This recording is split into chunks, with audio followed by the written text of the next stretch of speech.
कोई काम राहुल कसवां जी कर पाएंगे या राजेंद्र राठौड़ जी कर पाएंगे? तो राहुल कसवां जी जो विकास कराएंगे वो तो हरियाणा के कैथल में कराएंगे। इस राजस्थान के विकास की बात करनी है, चूरू के विकास की बात करनी है, तो उसके अंदर यहाँ का कण कण ये बोल रहा है कि जो भी विकास करा सकता है वो राजेंद्र राठौड़ करा सकता है। जितने वर्षों में ऐसा एक भी वो विषय ले आए जिसमें कोई सकारात्मकता की बात और मेरे पिताजी ने कहीं अड़ंगा अड़ाया हो, तो वो जो बात कर रहे हैं कि इसमें राठौड़ साहब अड़ंगा नहीं अड़ाए, तो ये अड़ंगा अड़ाने की जो मानसिकता है वो कांग्रेस की मानसिकता है और कसवा परिवार की मानसिकता है, ना तो हमारी पार्टी की और ना हमारी ये रीति नीति। पराक्रम जी, अभी रावतसर रोड तक का जो प्रोफार्मा है राहुल कसवा साहब कह रहे हैं कि हमने तैयार कर दिया है, क्या लगता है कि वो कर पाएंगे या राठौड़ साहब की तरफ से होगा ये रावतसर की जो रोड है? देखिए, मेरे को रावतसर की रोड का जो आप बात कर रहे हो उसका पूरा संज्ञान नहीं है जी, लेकिन आपने मेरे से पूछा है कि कोई काम राहुल कसवां जी कर पाएंगे या राजेंद्र राठौड़ जी कर पाएंगे। तो राहुल कसवां जी जो विकास कराएंगे वो तो हरियाणा के कैथल में कराएंगे, जिसके कागज आज पूरे नेशनल मीडिया, सोशल मीडिया पे सब जगह चल रहे हैं। और बाकी अगर इस राजस्थान के विकास की बात करनी है, चूरू के विकास की बात करनी है, तो उसके अंदर यहाँ का कण कण ये बोल रहा है कि जो भी विकास करा सकता है वो राजेंद्र राठौड़ करा सकता है, जिन्होंने पीछे भी अपने सामर्थ्य से जितना हो सकता था उतना विकास कराया और आगे भी कराएंगे। भाई कसवा साहब कह रहे हैं कि राठौड़ साहब यदि अड़ंगी न लगाए तो हम काम की वो है वो सीमा पार कर देंगे, ऐसा बोल रहे हैं। मेरे बात सुनिए जी,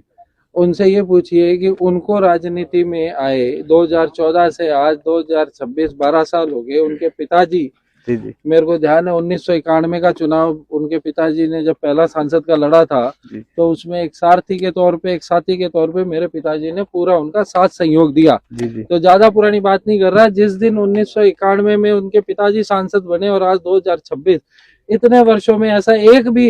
वो विषय ले आए जिसमें कोई सकारात्मकता की बात और मेरे पिताजी ने कहीं अड़ंगा अड़ाया हो। तो वो जो बात कर रहे हैं कि इसमें राठौड़ साहब अड़ंगा नहीं अड़ाए, तो ये अड़ंगा अड़ाने की जो मानसिकता है वो कांग्रेस की मानसिकता है और कसवा परिवार की मानसिकता है, ना तो हमारी पार्टी की और ना हमारी ये रीति नीति। जी, राठौड़ साहब, आमजन के अंदर मुद्दों की राजनीति होगी या राहुल कसवा काका के नाम से चुनाव है वो आगामी पंचायत चुनाव पार कर पाएंगे? देखिए, ये तय तो जनता को करना है कि जुमले और झांसों के ऊपर वोट देने हैं या जो आपके लिए कर्मठता से काम कर रहा है और आपके बीच में रह के सेवा कर रहा है उसको वोट देने हैं। ये तो जनता तय करेगी कि किस तरफ मुड़ना है और समय बताएगा जब ये पेटियां खुलेगी चुनावों के बाद में कि क्या होगा। बना साहब, जो किसानों के लिए आज जितना क्यूसेक पानी आवंटित आपकी तरफ से किया जा रहा है, ना सत्ता में होते हुए भी आगामी पंचायत चुनाव में उम्मीदें लगाई जा रही है आपसे कि आप उतरने वाले हैं, क्योंकि आमजन में ये रोड़ा मचा हुआ है वापस से। एक तो ये नहीं कहा जा सकता कि हम सत्ता में नहीं है, हम विधायक नहीं है, लेकिन सत्ता भारतीय जनता पार्टी की है। 51 क्यूसेक से ज्यादा पानी जो ये रेगुलेशन के तहत इनको मिल रहा है अपने करीब 30 गांवों को, तो वो ये जो जन सेवा का काम है ये निरंतरता से 1985 से मेरे पिताजी करते आ रहे हैं। तो इससे किसी भी बात को नहीं जोड़ के देखना चाहिए कि कौन चुनाव लड़ेगा नहीं लड़ेगा। हम तो ये मान रहे हैं कि भारतीय जनता पार्टी के सिंबल पे जो चुनाव लड़ रहा है वो हर आदमी राजेंद्र राठौड़ है। इसलिए हम तो हमारी पार्टी को, भारतीय जनता पार्टी को मजबूत करने के लिए जिस तरह से पिछले करीब 4 दशक से ज्यादा से मेरे पिताजी लगे हुए हैं वैसे ही आगे लगे रहेंगे। पूरा हमारा भारतीय जनता पार्टी परिवार इस तरह के विकास के कार्यों में सकारात्मकता के साथ हाथ बढ़ाता रहेगा। लास्ट क्वेश्चन एक और पूछ रहा हूँ, जो अभी वर्तमान में राहुल कसवा साहब के ऊपर जो आरोप है वो लगाए जा रहे हैं कि भाई उन्होंने हरियाणा के कैथल में काम करवाया, ऐसे ही आरोप उनकी तरफ से भी लगाए जा रहे हैं कि भाई बीजेपी के जितने भी सांसद हैं या विधायक उनकी तरफ से भी आवंटित किया गया जो उनकी कोटे की तरफ से। बीजेपी के एक भी सांसद का ऐसा वो लिस्ट दिखा रहे हैं सर। नहीं जी,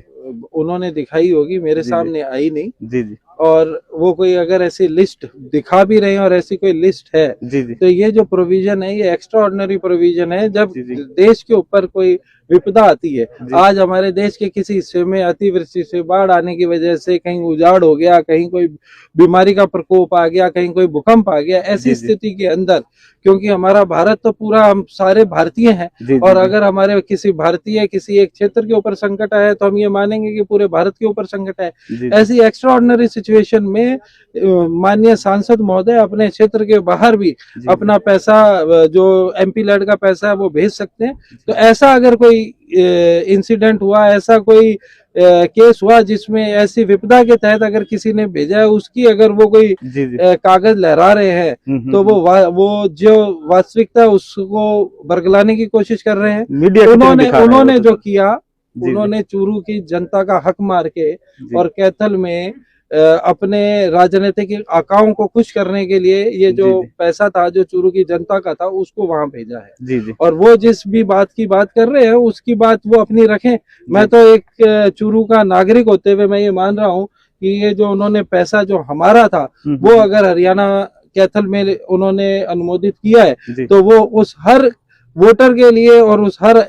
नागरिक जो हमारे चूरू बाशिंदा है उसके साथ ये धोखा है, जिन्होंने इनको वोट दिया और इनको चुन के देश की सबसे बड़ी पंचायत में भेजा। चलिए, बहुत बहुत धन्यवाद।